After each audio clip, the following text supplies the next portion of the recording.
Sugeng enjang para adiyuswa, sugeng pepanggihan malih wonten ing renungan padintenan adiyuswa ing dinten Senin wagi 6 Juli 2026. Sumangga dinten punika kita nampeni jejer proses wekdal. Para adiyuswa, nalika ketaman kacilakan matemah tatu tamtu boten ngremenaken. Sedaya pambudidaya katindakaken amri enggal pulih, kangge pulih tamtu betahaken wekdal. Cobi dipun penggalih nalika wonten tatu ing suku awit dawah saking tetumpakan. Limrahipun tatu punika numusaken raos perih angel mlampah, kita lajeng ngresiki tatu, maringi obat lan nutup kalian perban.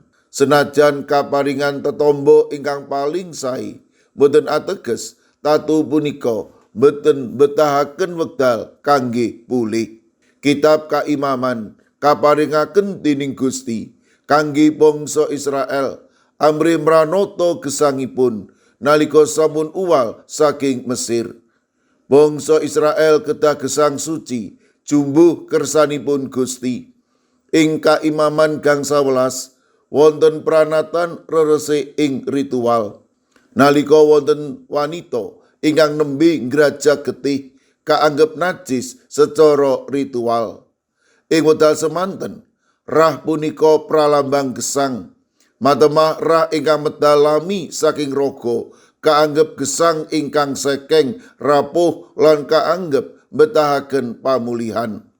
Milanipun najis ritual ndadosaken tiyang punika kasingkiraken lan boten bebas ngibadah. Dipun awisi ugi mlebet ing kemah suci.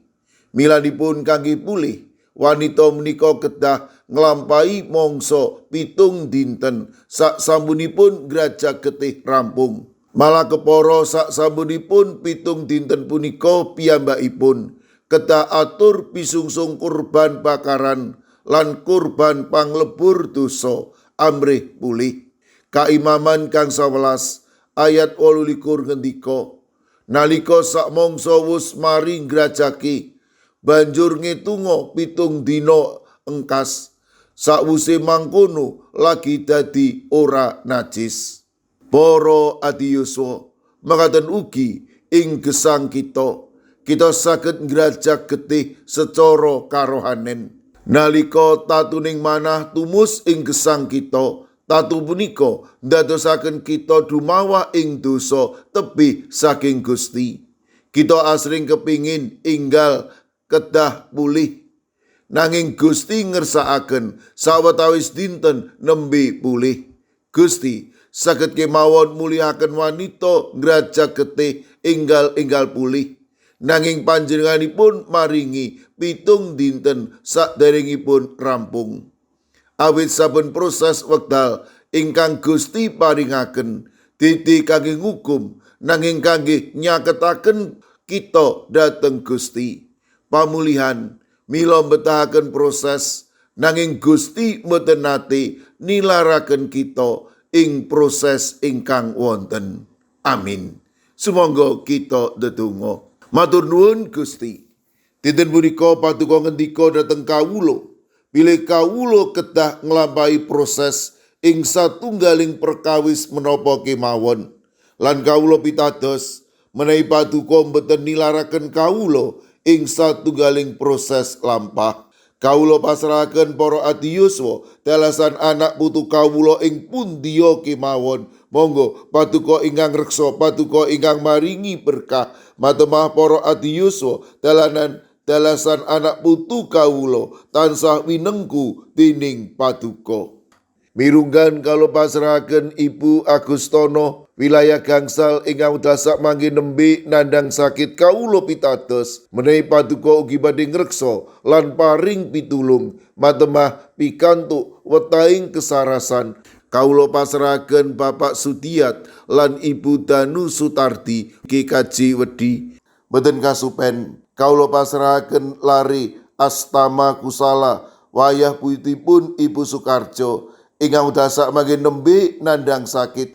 Sawetawis sedherek kawula inggih kajeng gondang winangun. Kawula pasrahaken Ibu Rusminah, Bapak Paryono, Ibu Suwarni, Bapak Karsono, Bapak Marsudi Raharjo, Ibu Lagimin, Bapak Suyatno, Ibu Menik Salio, Bapak Jarod Sukmono, sedherek Agus Supardiono, sawetawis sedherek kawula inggih kajeng Magelang, Ibu Bambang HN, Ibu Sri Winanti, Mbak Cilik, Bapak Wiharto, Bapak Mangku, Ibu Pratiwi wonten ing pamulihan. Sawetawis sedherek kawula inggih kajeng Guntur Geni, Bapak Y Sudenal, Bapak Y Rasidal, Ibu Sartini, Bapak Ibu Supriyono, Ibu Joni, Ibu Daniel Suharyanto, Ibu Pratono, Bapak Stefanus Ngadiono. Kawula pasrahaken sedherek kawula ing pugeran, Bapak Minto Taruno, Bapak Sugiri. Kawula pasrahaken sedherek kawula inggih kajeng Telepok, Ibu Wiryo Sumarto, Bapak Yutam, Bapak Karyadi. Sedherek kawula inggih ITC Trangkil Pati, Bapak Ibu Karyo, Bapak Ibu Toyo, Ibu Nani Cahyono. Mekaten ugi kala pasrahaken Ibu Otniel Ngatius ing Wonosari, Bapak Yohanes Kuncoro inggih kajeng Immanuel Solo, Bapak Wijongko inggih kajeng Sedayu, inggih kajeng Pamong Utomo Kalinegoro Magelang. Kawula pasrahaken Bapak Mardiono, Ibu Marsudi lan Ibu Sri Widarti. Kawula pasrahaken Bapak Yohanes Mudadi inggih kajeng Tuban. Kawula pasrahaken sedherek kawula inggih kajeng Wonosobo, Bapak Yusuf Sunaryo. Sedherek kawula inggih kajeng Gondang Winangun, Ibu Lasiem. Duh Gusti, kawula pasrahaken sinten kemawon ingkang wedal sak mangke nembe nandhang sakit lan ing pemulihan. Para adiyuswa ing pundiya papan, monggo paduka ingkang reksa, paduka ingkang mitulungi matemah sedayanipun menika paduka kiyataken lan paduka paringi bagas kesarasan ingkang wetah. Kawula pasrahaken sedaya pandonga pasambat kawula wonten ing asta paduka Gusti kawula Yesus Kristus. Amin. Sumangga para adiyuswa kita tutup pepanggihan kita renungan padintenan adiyuswa kanthi ngrepekaken kidung. Sumangga.